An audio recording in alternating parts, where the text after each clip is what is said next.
Right, so imagine you have a server and you operate a networking application. As more users connect and traffic increases, your system starts to slow down. You need more processing power. So what are your options? You can buy a new machine, but that costs money. Or you can optimize your application, but that also costs money and time. But what if there was a solution that doesn't cost any money and takes up a little time? The mystery solution is running the decision logic in the kernel. To understand XDP, you first need to understand how your application works. Your application interacts with the network throughout the socket. Your application sees this socket as sort of a magic gate. It doesn't know what happens behind this gate, and it really doesn't need to, because this saves us time in development. But when the performance is on the table, this is where we can make some really easy gains.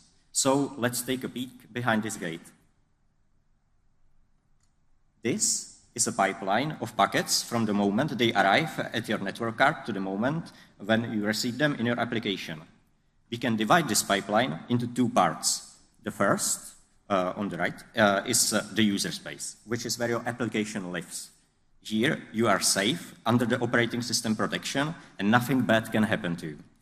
And then, on the left, there is kernel space.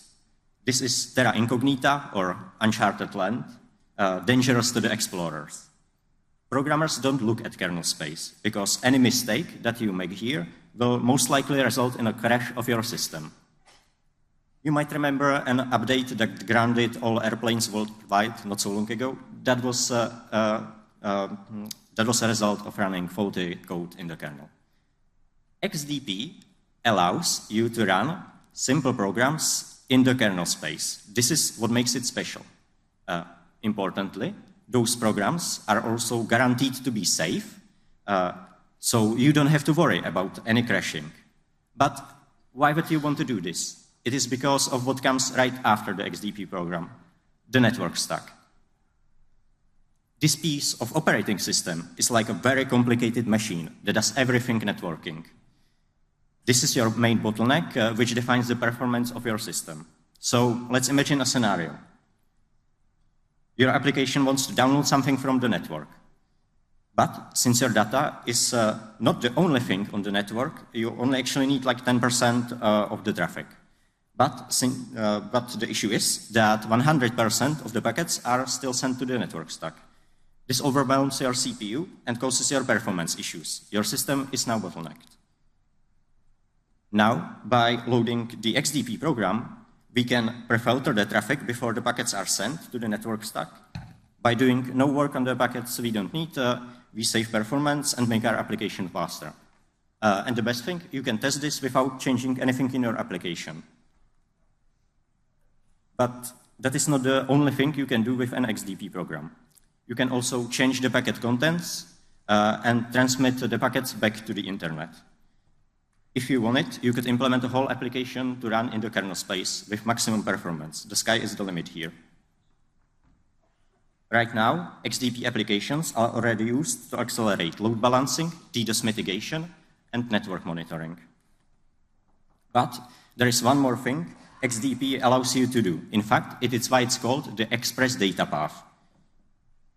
In this mode, called XDP Zero Copy, or AFXDP, you go around the network stack altogether and avoid the bottleneck completely. This requires specialized application. Since you go around the network stack, you now have to do some of the hard work yourself, but you increase the performance to its maximum.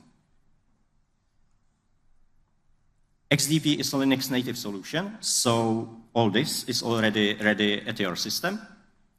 You can test XDP in a slow mode or on any new version of Linux, but if you want maximum flexibility and performance, you need driver support. This is now newly available in our CESNET NDK FPGA platform. I thank you for your attention. I would love to answer any of your questions, so feel free to contact me if you found XDP interesting.